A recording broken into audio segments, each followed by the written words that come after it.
Warahmatullahi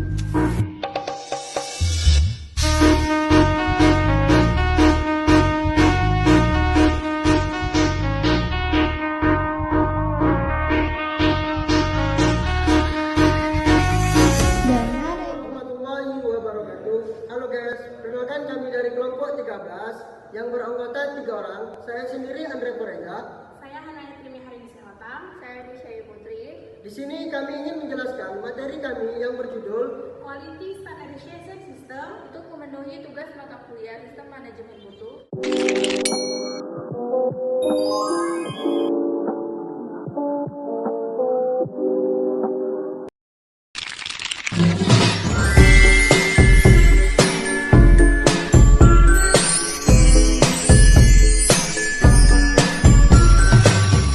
Halo guys, di sini kami akan menjelaskan tentang Quality Standardization System yang dimana kami akan menjelaskan tentang pengertiannya, hubungannya dengan sistem manajemen mutu, jenis-jenisnya, tantangan dalam penerapannya, dan contoh-contoh kasus yang ada di Indonesia. Menjelaskan tentang pengertiannya Quality Standardization System yang secara sederhananya itu, Quality Standardization System adalah kerangka kerja yang menjamin mutu produk dan jasa. Jadi bukan sekedar dokumen, tapi sistem yang membuat kualitas bisa direncanakan, dikelola, dan ditingkatkan secara terus-menerus. Jadi kalau suatu produk itu menggunakan Quality Standardization System, jadi mutu suatu produk itu menjadi sesuatu yang pasti. Lalu, nah, dalam bahasa Indonesianya kan artinya itu kan sistem standarisasi mutu. Nah, standar itu dia harus sesuai, berarti dia harus sesuai ukuran nasional. Nah, kalau di Indonesia standarnya itu harus sesuai SNI gitu. Jadi semua produk untuk dia go public dia harus sesuai standar nasional Indonesia. Jadi dia baru bisa launching, baru bisa dibeli oleh pelanggan tanpa meragukan apapun. Nah, tapi di sisi lain perusahaan harus konsistensi, mulai dari proses, pembuatan, serta layanannya. Standar itu berarti adalah satuan ukuran. Nah, satuan ukuran itu harus sesuai dengan standar yang ada. Jadi setiap perusahaan itu harus memenuhi standar tersebut agar produknya itu bisa dipasarkan. Nah, misal mulai dari kuantita, kualitas, atau nilai dan hasil karyanya yang ada.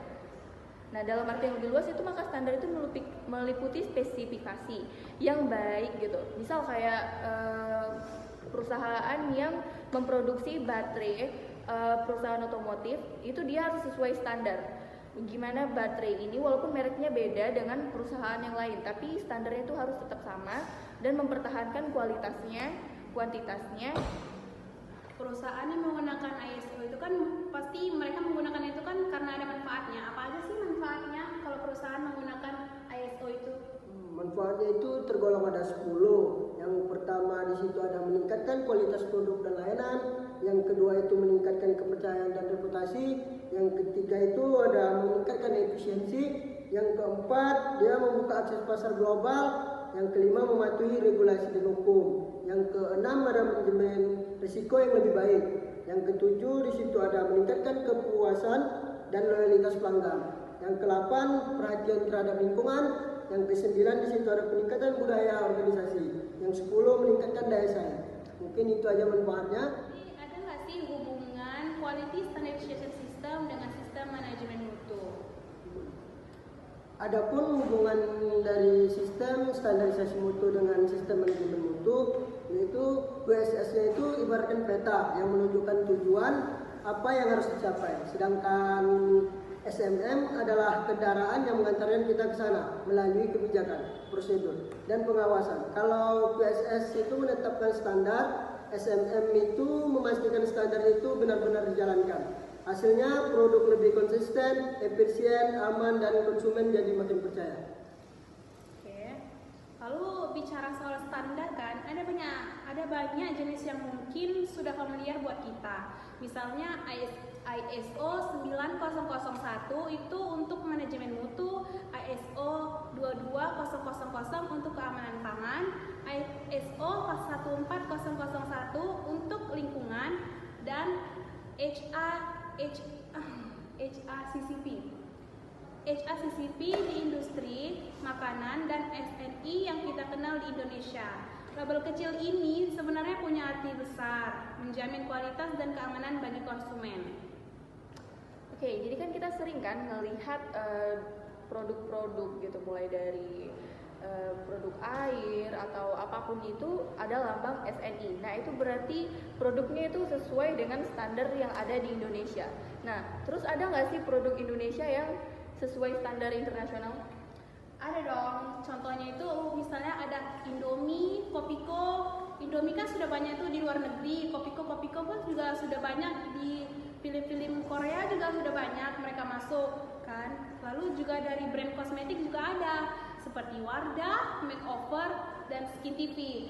Nah, berarti kita tahu banyak produk di Indonesia yang udah go internasional, sudah sesuai standar internasional atau ISO. Menerapkan sistem standar mutu itu tidak selalu mudah loh. Tantangannya mulai dari biaya yang lumayan besar buat pelatihan dan sertifikasi, sampai waktu yang cukup lama buat menyesuaikan semua proses pekerja. Kadang karyawan juga masih bingung atau malah nggak mau ikut aturan. Belum lagi kalau manajemen kurang dukung, makin susah deh jalaninya. Terakhir, menjaga mutu biar tetap konsisten itu butuh usaha terus menerus, nggak bisa sekali jadi langsung.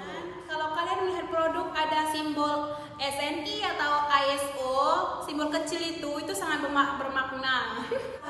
Untuk menjamin mutu kualitas produknya, membangun kepercayaan pelanggan dan bersaing secara global.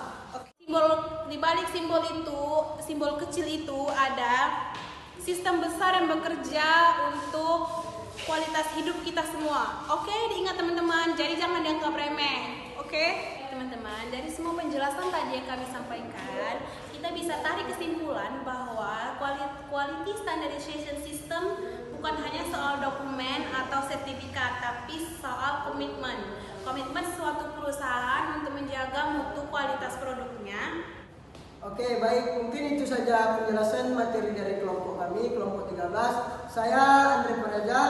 Saya Hanaya Trimihan Sihotam. Saya Mesya Putri. Kami pamit undur diri. Oke, teman-teman, mohon maaf jika video kami agak membosankan, jika nanti editan kami kurang, tolong dimaafkan. Dan jika teman-teman ingin ada yang bertanya atau ada yang kurang jelas, kurang paham, tolong silakan bertanya aja. Kami menerima semua pertanyaan kalian. Tinggal angkat tangan, kata Naya. Angkat tangan aja, yang cantik. Angkat tangan. Oke, mungkin itu saja. Lebih dan kurang kami mohon maaf. Akhirul kalam wabillahi taufiq wal hidayah. Wassalamualaikum warahmatullahi wabarakatuh. Waalaikumsalam.